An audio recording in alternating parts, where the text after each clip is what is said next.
فرماتے ہیں کہ سودی کاروبار کرنے والا، سود دینے والا، سود لینے والا، سود کو لکھنے والا، سود کے دستاویز پر دستخط کرنے والا، سودی کاروبار پر گواہ کرنے والا، یہ سارے وہ لوگ ہیں جن پر اللہ کے نبی صلی اللہ علیہ وسلم نے لعنت فرمائی۔ لہذا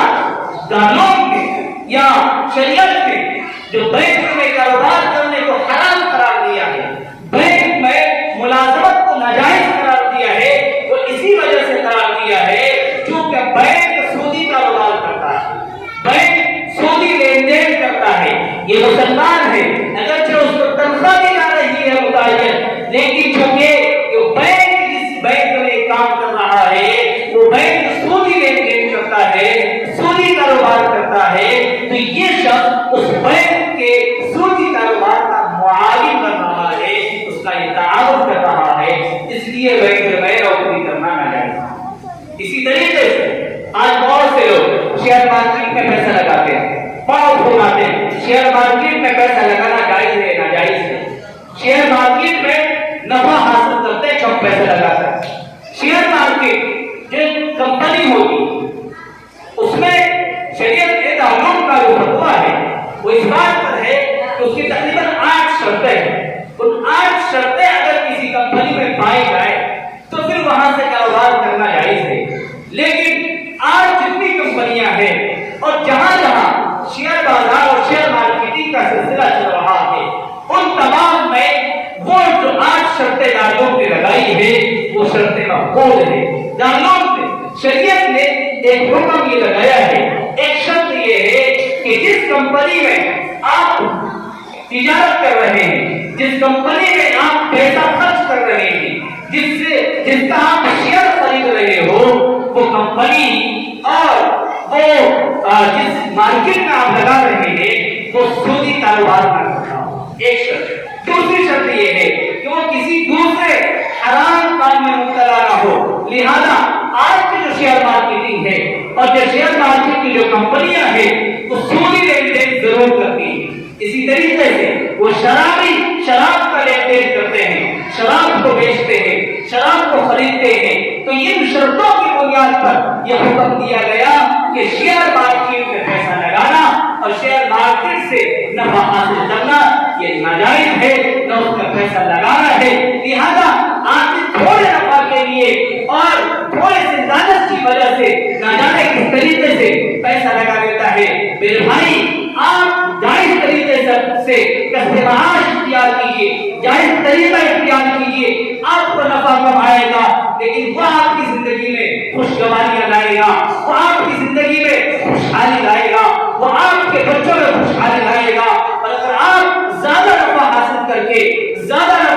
کر کے حرام طریقے سے کمائیں گے تو پھر وہی آپ کے گھروں کو جاڑے گا، آپ کی نسلوں کو برباد کرے گا، آپ کے معاشرے کو تباہ کرے گا۔ اور یاد رکھیے، قرآن کریم میں اللہ نے رسولوں کو خطاب کرتے ہوئے ارشاد فرمایا، یا ایھا الرسل کلوا من الطیبات واعملوا صالحا، اے رسولوں کی جماعت، اے پیغمبروں کی جماعت، تم پاکیزہ رزق کھاؤ، پاکیزہ کمائی کھاؤ۔ اگر تم پاکیزہ کھاؤ گے واعملوا صالحا تو تمہیں نیک عمل کی توفیق ملے گی۔ قرآن کی آیت میں غور کرنے سے معلوم ہوتا ہے نیک عمل کی توفیق کا ملنا، نمازوں کی طرف آنا، قرآن کی طرف آنا، مسجدوں کی طرف آنا، یہ سب موقوف ہے رزق حلال پر۔ اگر ہم رزق حلال کا اہتمام کریں گے، اپنے بچوں کو رزق حلال کھلائیں گے، اپنی بیوی کو رزق حلال کھلائیں گے تو ہمارے بچے فرمانبردار ہوں گے، ہماری بیوی اطاعت گزار ہوگی۔ اگر ہم رزق حلال نہیں کھلائیں گے، ہم خود بھی دین سے دور ہوں گے، ہمارے بچے بھی دین سے دور ہوں گے،